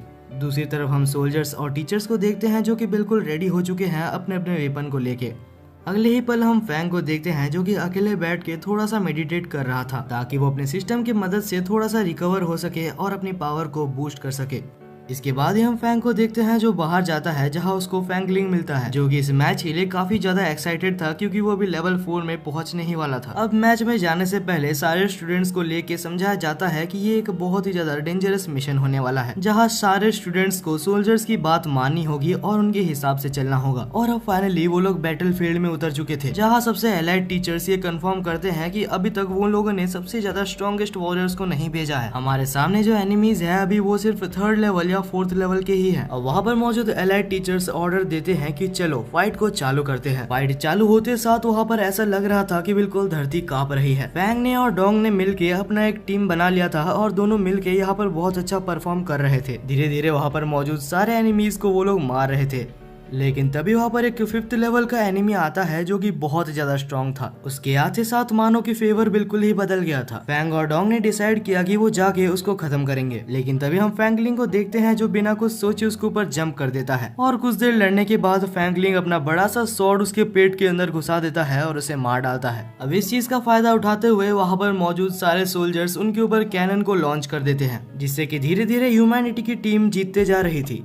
लेकिन ये देख के कि ह्यूमैनिटी की टीम जीत रही है वहाँ से खुद 8th लेवल के मार्शल आर्टिस्ट आ जाते हैं और उनके आते साथ ही बैटलफील्ड की ऑरा बिल्कुल चेंज हो गई थी। मानो वो लोग ऐसे कह रहे थे कि तुम लोग मुझसे नहीं जीत सकते। अब वहाँ पर मौजूद सारे टीचर्स जो कि 6th लेवल के थे वो सारे उनके ऊपर हमला करना चालू कर देते हैं, लेकिन कोई भी टीचर उनको अच्छे से हरा ही नहीं पाता। धीरे धीरे करके वहाँ पर मौजूद सारे सीनियर्स और सारे टीचर्स डिफीट हो रहे थे। माहौल बहुत ज्यादा इंटेंस जा ही रहा था, लेकिन तभी वहाँ पर एंट्री होती है प्रिंसिपल और बाकी सारे एलाइड टीचर्स की, और वो भी 8th लेवल के ऊपर के मार्शल आर्टिस्ट हैं। यहाँ पर मौजूद सारे प्रिंसिपल्स अलग अलग इंस्टीट्यूशंस के 8th लेवल के मार्शल आर्टिस्ट हैं और बाकी एकेडमी के प्रिंसिपल्स ने भी उनके ट्रस्टीज को बुलाया था जैसे कि रेड टीम के हैंग और बाकी सब। अब हम देखते हैं कि ये फाइट बहुत ज्यादा इंटेंस जा रही थी। सारे प्रिंसिपल्स मिलके भी वहाँ पर एनिमी के जनरल को हरा नहीं पा रहे थे। तब हम प्रिंसिपल को देखते हैं जो कि डिसाइड करता है तो अभी मुझे ये करना ही होगा। तब वो वहाँ पर एक सेल्फ सेक्रीफाइस अटैक करता है और वो अटैक इतना ज्यादा बड़ा था कि उससे कोई भी मारा जा सकता था, जिससे कि वहाँ पर मेन एनिमी टीम का लीडर मारा जाता है। और क्योंकि एनिमी टीम का लीडर ही मारा जा चुका था तो वहाँ पर मौजूद बाकी एनिमीज का कोई मकसद था ही नहीं, जिस वजह से वहाँ पर मौजूद एनिमीज खुद ही खुद को मार डालते हैं। और ये सब हो जाने के बाद वहाँ पर बिल्कुल सब लोग चुप हो चुके थे। तब वहाँ पर सारे प्रिंसिपल्स कहते हैं कि ह्यूमैनिटी के बेटर के लिए और नेक्स्ट जनरेशन के लिए हमारे प्रिंसिपल ने अपनी जान दी है और हम इस सेक्रीफाइस को कभी भी भूल नहीं सकते। और इसी के साथ हमारा ये सीजन भी यहीं पर खत्म होता है। तो गाइज ये जरूर बताना कि आपको ये एनीमे आखिर कैसा लगा। और मैं एक छोटा सा गोल रख रहा हूँ, प्लीज 150 कमेंट्स पूरा कर देना। आपके डिमांड पर मैंने 1 घंटे की वीडियो लाई है, तो यार बस कमेंट में इतना बता देना कि ये एनीमे आपको कैसा लगा।